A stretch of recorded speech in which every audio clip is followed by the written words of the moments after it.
So I initiated this group in 2019 and tried to engage students and also people outside campus to be more, interested in Chinese theater.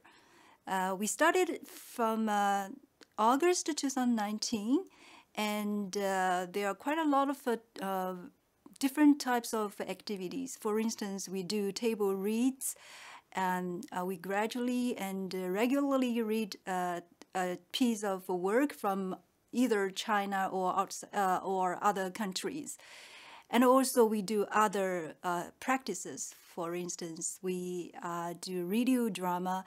Even students wrote the play, and a group of students of about 10 people engaged in this production, which is actually produced in, I think, from April to July 2020. At that time, it's the high time of pandemic in Wuhan. So we even have a guest player from Wuhan. So yeah, it's very, very meaningful, I think. And the topic of the drama is also about pandemic. And in addition, we also have a seminar. So we are very honored. We can invite professors and also artists and critics from around the world to participate and also to discuss topics related to Chinese theater. Okay. If you want to know more about the theater group, and I think you can visit our website. There are all the informations. And in particular, I would like to mention that we also edit our journal, Yingming Theater, the journal. And currently, we have a group of editors and also students who do their internship with us. So I'm looking forward to our next issue.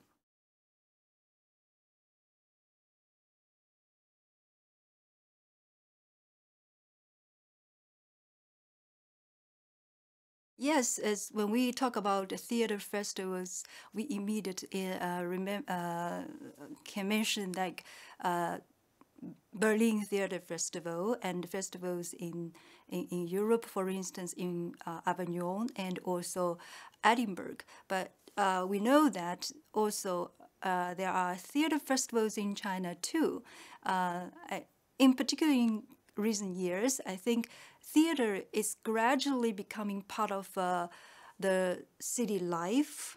Yeah, and I have seen gradually a lot of young people. They are participating in theater, either as a theater goers or they participate as a theater amateur. So I think it's a very exciting landscape of the theater in China. So there are many different types of theater festivals in China. For instance, I think let's mention some major ones. There are theater festival. I mean, one of the most popular theater festival in China is the Beijing Fringe Theater Festival. In Chinese, we also say Chinese Youth Theater Festival. So it was founded in 2009, I think, and initiated by one of the very famous and also, I think, one of the most influential director in China, Meng Jinghui. And also this event, it's actually funded by the local government, I mean, the Beijing municipal government. So, and also it's kind of official event. So they have quite a decent funding for this event, and the aim of this event is to encourage young artists to become more creative. In fact, I think this is one of the ambition of this famous director, Mr. Meng, try to foster a new generation of artists and also a new generations of theater audiences. I think this is a big success. And it's an annual event, and up to now, it's already I think it's the 13th event. And currently it's still, I think it's the event is still going on this year started from early September and will continue to the end of November. So they invite well-known works from outside China, but also try to commission works from the domestic artists. So this is the one I want to mention. It's actually directly funded by the government. And also there are other similar events, for instance, in Shanghai and in Guangzhou and in other provincial capitals. But of course, I would like to say something about private or initiatives. For instance, there is one festival actually founded by a Chinese theater legendary director, Lin Zhaohua. This is very unique, I think. Actually, this one is the first one of this type of theater festival. It is organized by his studio both in Beijing and also in Tianjin. But I would like to say it is very difficult for him and for the studio because of the funding issues. And there is another type. Of course, we would like to say one of the most respected project or event in China in terms of theater festival, which is Wuzhen Theater Festival. So when I mention Wuzhen, maybe not many people know about this city. Which, in fact, it's a water town. It's also it's also nicknamed Oriental Venice. Actually, Wuzhen it's not far from Shanghai. It belongs to the triangle of the three cities, Hangzhou, Suzhou, and Shanghai. It's a very good location. And Wuzhen Theater Festival, it was founded in 2013 by the county government, the Tourist Company Limited, and Mr. Chen Xianghong played a very, very important role in this project.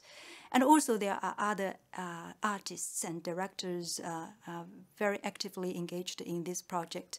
For instance, still Meng Jinghui, because he's very, very influential. And also Stan Lai from Taiwan, and nowadays very, very popular in China too. And also he's internationally known director and many other, I think, important figures. They are part of this project. I think this project, why we would like to maybe talk about the reasons why this event is different from others, I think. So the major reason is I think it's a market-oriented project. So both artists and also the CEO, I mean the persons, the president, Mr. Chen Xianghong, they have gained a lot of liberty to operate this project, and so there are quite a lot of capital. I think they draw quite a lot of capital, and also it's not just how to say it's not just for theater, it's also for the county itself. So it's actually part of the city strategy to promote the city's image, to attract tourists. In fact, this is a water town, as I just mentioned, like Venice. It's part of the the six historical water old town in this area. So, in fact, on one hand, they really built up the theater landscape in China. On the other hand, so it's also important city development strategy, I think.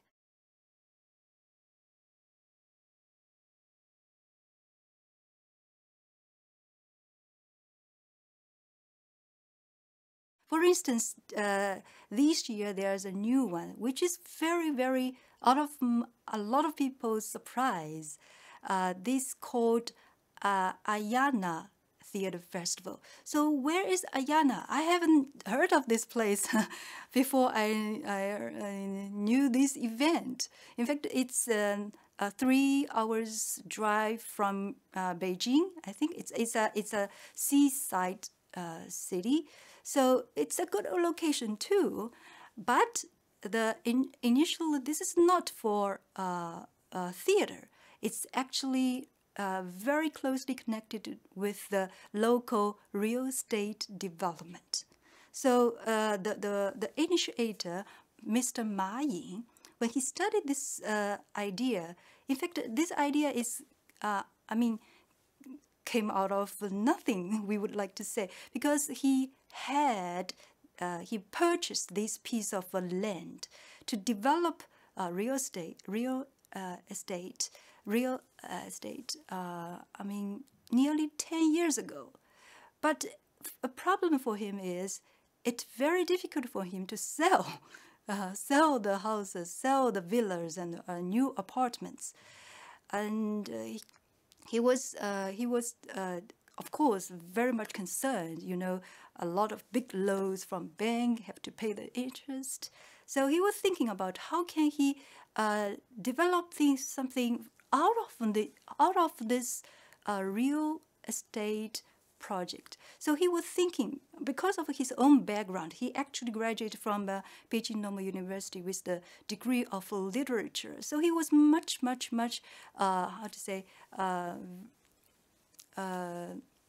associated with the field of arts and literature. So and then so he tried to develop a kind of a life principle specifically for these real estate project, which I would like to say is try to help these middle class Chinese to have a kind of ideal life. I mean, what does it mean, ideal life? The lifestyle which is different from the previous generations. I mean, the previous generations usually work very hard and they don't have a leisure life until they retired. But now, new generations, they prefer a different type of a life. They want to work, they work very hard, but at the same time, they want to enrich their life, not just to wait until their retirement. So this kind of a principle, I would like to say, of life was is created by Mr. Ma Ying and his team. So theater and also literature and also exhibition and other events boomed in this area. So I think this is a kind of case, or we can say a case for study. So theater is not just very far from people's daily life or just only enjoyed by certain people. Theater could be collaborate with business and also other parts of other section of economy.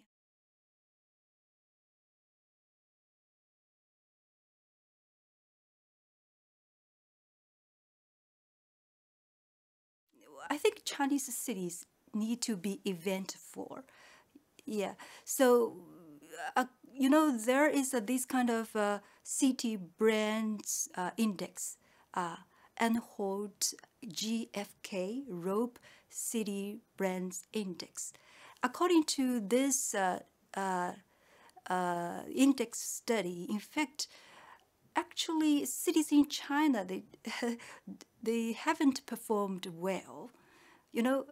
I mean, of course, considering the size of the city, or the size of the city and its economy.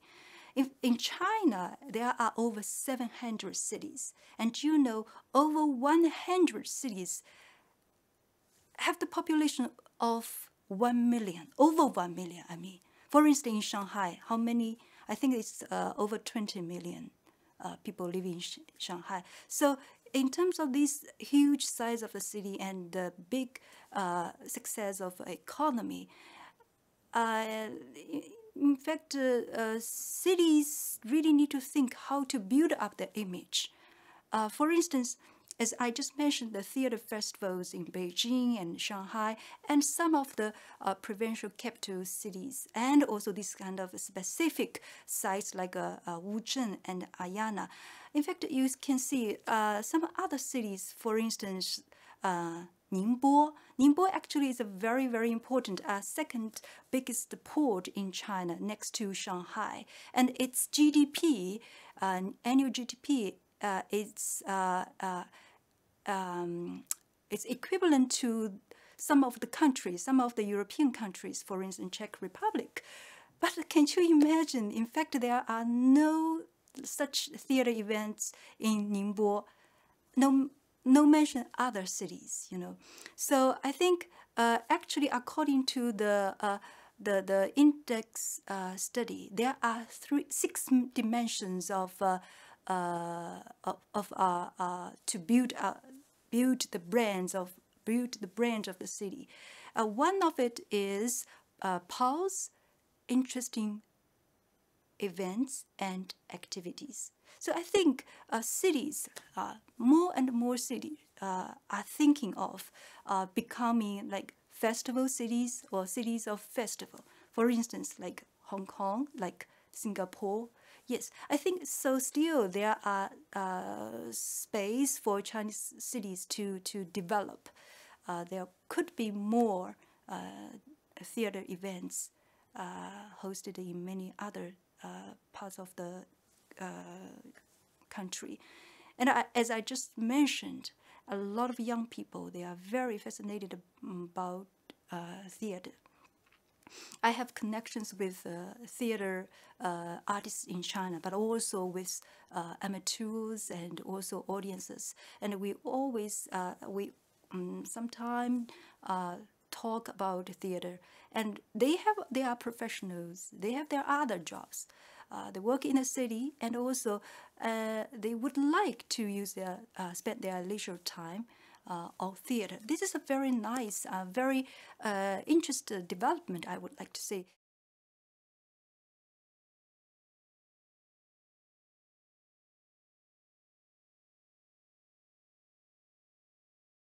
In terms of suggestions to young people, I think maybe when we were talking about young people, maybe we can make a kind of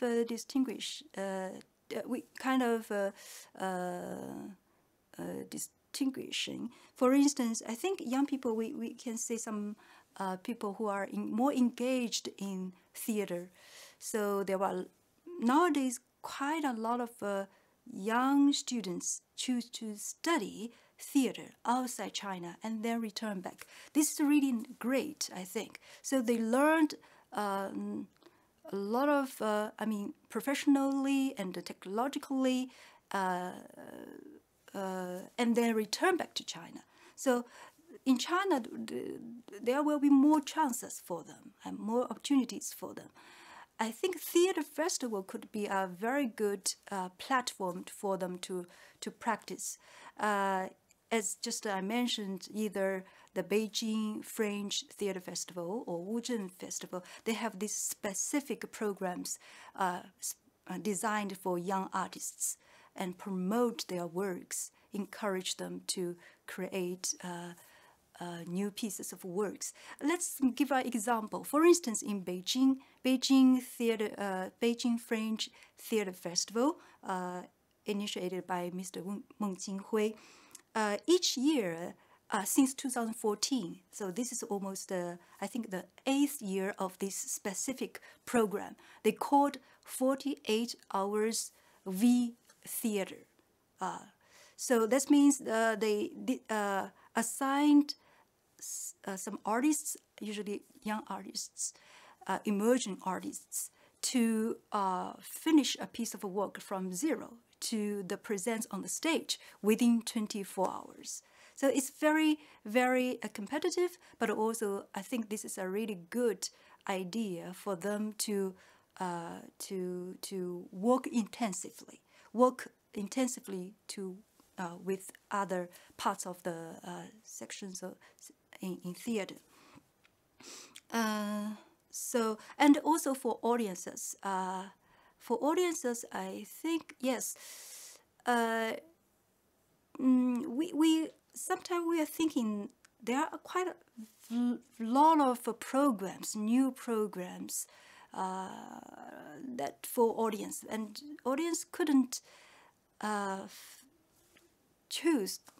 They cannot choose which one best fit their taste.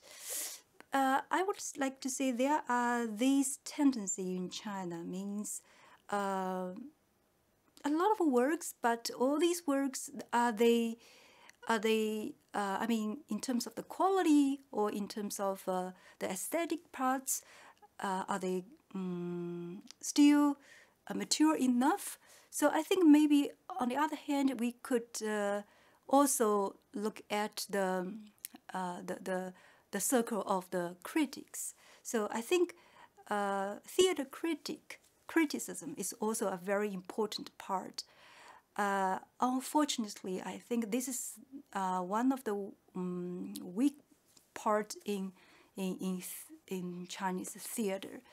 Yeah, audiences need to be guided in a way, I would like to say. Otherwise, as you can see, there are quite of commissioned works which is also fit the propaganda in China, and there are works from outside China and also other works. So I think there should be kind of guides, or should be kind of criticism which can help audiences to make their choices.